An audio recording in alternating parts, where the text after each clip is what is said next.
The Architecture of the Middle Ages by Tammy Zambo.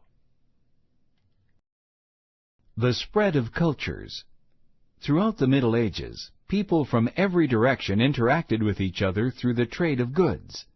Their interactions resulted in the spread of ideas and religions. In this way, Islam spread widely through early Arabia, and Muslims built mosques for their worship. The Dome of the Rock. One of the mosques that Muslims today consider holiest, the Dome of the Rock in Jerusalem, Israel, was built in the Middle Ages.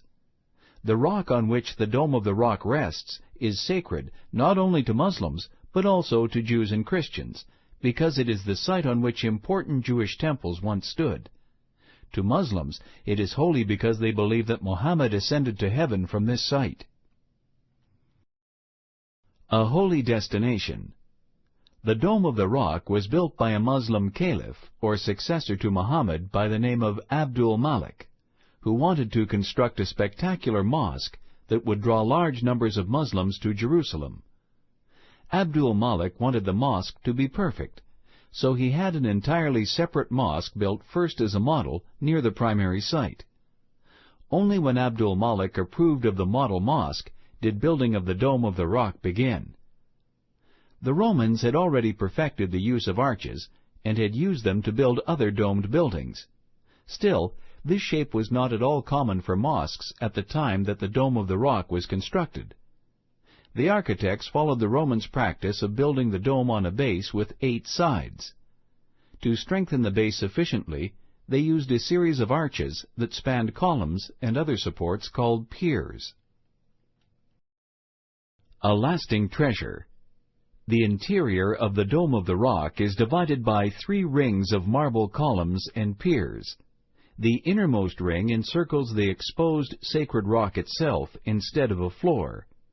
The 2 outer rings provide walkways along the 8 sides of the outer wall. Entrances in 4 of these sides correspond to the 4 directions of a compass. All the elements of the mosque were carefully designed using mathematics, so that the building would reflect balance and harmony. In addition, nearly every surface was elaborately decorated to dazzle the worshippers. The exterior of the building was also magnificent. The walls were constructed of marble and embellished with rich mosaics featuring a variety of colors. The dome itself was initially covered in gold. Today's dome is covered with gold-plated aluminum, a more durable material. The Hall of Supreme Harmony. Another great feat of medieval architecture is the Hall of Supreme Harmony. This is the most important building in the Imperial Palace, or the Forbidden City, in Beijing, China. It is also one of the largest medieval Chinese buildings still in existence. This building, completed in 1420, housed the emperor's throne and was used for grand public ceremonies, such as his ascension to the throne, his announcements of war and peace, and celebrations of his birthday and wedding day, and New Year's Day. An emperor's realm. Many features of the hall's grand exterior symbolize concepts that were important to the Chinese. For example, the building itself faces south toward the sun to show honor and respect. The yellow roof tiles are a color that was reserved exclusively for the emperor. The carved figurines on each end of the roof's main ridge are dragons, which represent the emperor. Each dragon is 11 feet, 3.3 meters high, and weighs 4.3 tons. It was thought that the 2 dragons would guard the building from fire because they were believed to have the ability to gather clouds and make rain. Despite the presence of the protecting dragons, the Hall of Supreme Harmony burned down less than a year after it was finished. It was rebuilt 3 times, each time only to burn down again. The present hall, which preserves the original style, was built in 1695. The interior of the Hall of Supreme Harmony is as impressive as the exterior. The floor area of the hall is the size of 9 tennis courts. The golden throne gleams on an elevated platform. 24 giant pillars support the roof above the throne. Each one is 41.5 feet, 12.5 meters high, and 3.5 feet, 1.1 meters, in diameter. The 6 pillars closest to the throne are plated with gold, and the rest are painted red. The throne itself, like the hall as a whole, faces south. Dragons are abundant in the interior decoration. The throne has carvings of them. They are depicted on every inch of the 6 golden columns, and they are painted on the walls. Even on the ceiling, a central design features 2 dragons playing with another symbol, pearls. Pearls were believed to protect the emperor's power. The rocky churches of Lalibela. Some of Africa's most fascinating works of medieval architecture are found in the isolated rocky highlands of Ethiopia. There the Zagwa king Lalibela, for whom the area is named, had 11 churches carved from solid volcanic rock between the late 1100s and the early 1200s. It is said that Lalibela had a vision of the city of Jerusalem in heaven, where churches were carved from a single stone. He wanted to build the churches he saw in his vision.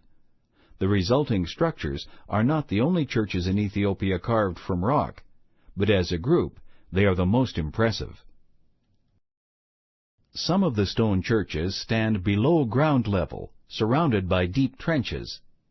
These churches are monoliths, which means that workers carve them, including their doors, windows, arches, and staircases, out of a single block that remains attached to the ground at its base.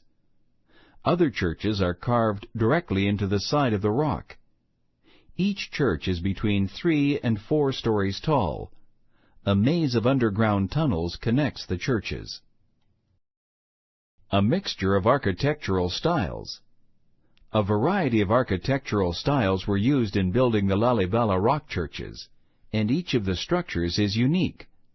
The largest church is the Church of the Savior of the World, which is also called the Church of the Redeemer. Its exterior features a colonnade, or group of rectangular columns. The roof is carved with 8 arches on each slope, and arches are also carved above the colonnade.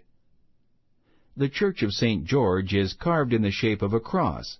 In addition, 2 crosses are carved on the roof, one inside the other, following the shape of the building. The roof is flat and lies at ground level. The carved crosses are decorative, but they also function as channels for draining water that pours out through the mouths of the fantastic face carvings called gargoyles on the sides of the church. Like the exteriors, the church interiors differ from one another in style. Most of them are fairly simple and plain, but the Church of Mary is richly decorated with carvings and murals depicting scenes from the Bible, along with images of the sun, animals, and flowers. This church also features a very tall column called the Pillar of Light, which is draped in fabric. It is said that at one time the fabric was removed, and the pillar filled the church with light. A Central European house. As Europeans in the Middle Ages conducted more trade, cities grew, and more people than ever before began to thrive. As a result, a middle class formed for the first time. This prosperity was reflected in the houses of city dwellers. Living space was limited, so the houses were usually built upward. The ground floor of a house in Central Europe was typically the location of a retail shop or craftsman's workshop. Windows and doorways often featured pointed arches, which were also used in cathedrals of the time.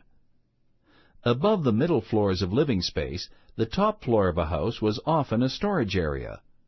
A hoist might extend from this floor all the way to the ground floor to help the shopkeeper lift and move heavy objects. The roof usually sloped steeply so that heavy snow could not accumulate. European castles. Today, throughout the countryside, small towns, and even cities of Europe, you can still see marvelous examples of a famous type of medieval building, the castle. A castle was the home of the lord of a manor, or sometimes a monarch. It was much more than just a home. Castles were carefully planned fortresses that encompassed enough land to provide areas for storing weapons and supplies, a kitchen, stables and pens for keeping horses, pigs, and other animals, and even a vegetable garden. They also provided housing for the Lord's main supporters, including knights. People also needed access to a reliable water supply. Every aspect of a castle was designed to protect the Lord and his primary followers from an attack, and to sustain life in case attackers blocked the exits for an extended period in what was called a siege. The castle's main features are the gatehouse, the moat, the towers, and the keep. The entry to the castle is the gatehouse, but this was also its weakest point. Often a drawbridge, which could be lowered to cross the moat or raised to cover the gate, would be added. Gates often consisted of one or more portcullises, doors with heavy grates that could be raised and lowered inside the gateway. The moat was a channel filled with water that surrounded all or part of the castle. Towers were built into the castle walls to strengthen them and to allow defenders to fire arrows and other missiles at the enemy. Towers were often topped by crenellations, the toothed effect of notches that provided defenders both protection and openings for shooting. A structure called a keep included lodging for the lord and a great hall where most of the business and social life of the castle took place. The keep might be a separate building in the center of the castle grounds, or a specific tower in the inner wall.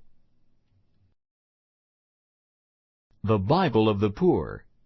Some of the most spectacular architecture of the Middle Ages is found in magnificent cathedrals all over Europe. Often taking hundreds of years to build, these impressive structures were designed with the intention that Christian worshippers would glimpse in them a vision of heaven. Nearly every aspect of a cathedral's design had significance. Most important, the end of the cathedral where the altar was located faced east, toward the rising sun.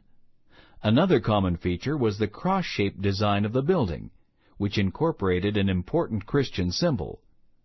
The walls of a cathedral were built as high as possible to give worshippers the impression that the building was reaching toward heaven. Windows let in the maximum amount of light, which symbolized God's presence. Many of the windows in a cathedral were made of stained glass. Besides admitting light and inspiring worshippers with their beauty, these windows often served a practical function. Very few people in the Middle Ages could read. They could not understand the words of church services because priests performed services in Latin. Most people turned to the windows around them, which often depicted Bible stories, to learn about their religion. They learned, too, from the statues of important biblical figures that adorned cathedrals inside and out. For these reasons, cathedrals were sometimes called the Bible of the Poor. Medieval architecture.